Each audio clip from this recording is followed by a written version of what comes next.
friends from the media. It indeed is a pleasure and an honor for me to welcome you to the Steel Ministers Conference being held in New Delhi today.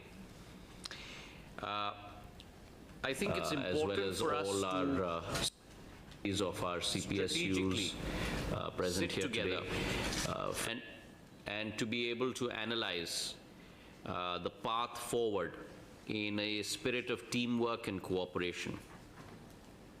India has traversed a long journey over the last 8 years in the sector of steel.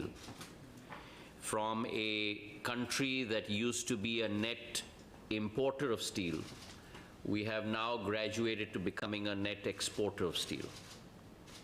From the 4th largest producer of steel 8 years ago, on a global scale, we are today the 2nd largest producer of steel.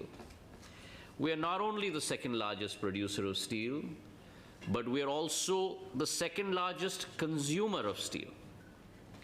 And if we look at some of the data and the numbers, they certainly are extremely astounding. On a per capita basis, we at one point of time, our per capita consumption was a low 57.8 kgs per person, almost lower than small countries like Venezuela and Egypt.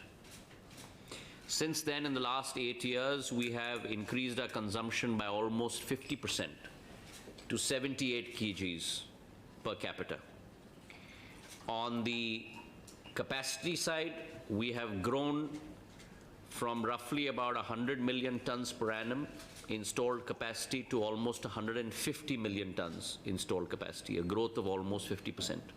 And similarly, on a production basis, the growth has been tremendous, from 80 MTPA to almost 121 MTPA at last.